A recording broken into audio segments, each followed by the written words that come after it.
సంగారెడ్డి జిల్లా సదాశివపేట పట్టణంలో బసవ సేవ సాధన ఫంక్షన్ హాల్లో జీఎస్టీ అవగాహన సదస్సు నిర్వహించారు జరుగుతుందని ఈ కార్యక్రమంలో పట్టణ వ్యాపారులు ప్రజలు పెద్ద ఎత్తున హాజరు కావాలని బీజేపీ పార్లమెంట్ కన్వర్ కోవూర్ సంగమేశ్వర్ శనివారం ఒక ప్రకటన ద్వారా పిలుపునిచ్చారు। ఈ సందర్భంగా ఆయన మాట్లాడుతూ కేంద్ర ప్రభుత్వం ప్రధాని నరేంద్ర మోడీ ఇచ్చిన పిలుపు మేరకు నిర్వహిస్తున్న జీఎస్టీ అవగాహన కార్యక్రమాన్ని ముఖ్య అతిథులుగా మెదక్ పార్లమెంట్ సభ్యులు వాదవనేని రఘునందన్ రావు, ఎమ్మెల్సీ అంజిరెడ్డి, బీజేపీ జిల్లా అధ్యక్షులు గోదావరి అంజిరెడ్డి తదితరులు నాయకులు హాజరవుతున్నారని, ఈ కార్యక్రమంలో పట్టణ వ్యాపారస్తులు, పార్టీ నాయకులు, కార్యకర్తలు పెద్ద ఎత్తున పాల్గొని ఈ కార్యక్రమాన్ని జయప్రదం చేయాలని కోరారని అన్నారు।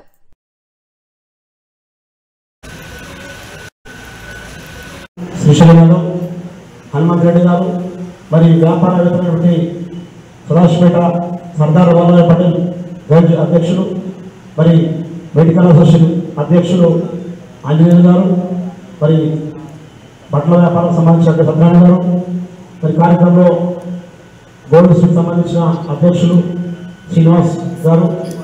మరి కిరాణా అసోసియేషన్ సంబంధించిన సుధాకర్ గారు, మరి కార్యక్రమంలో ఉన్నటువంటి వివిధ వ్యాపార సంబంధించిన పెద్దలకు, సదాశివపేట సంబంధించిన బీజేపీ కార్యకర్తలకు, మరి మండల పదాధికారులు, మరి పట్టణ పదాధికారులకు హృదయపూర్వక సాయంకాల సందేహం తెలియజేస్తూ కేంద్ర ప్రభుత్వం తీసుకున్న నిర్ణయంలో ఏదైతే జీఎస్టీ పైన తగ్గించడానికి ఏదైతే అవగాహన సదస్సులో కార్యక్రమం భాగంగా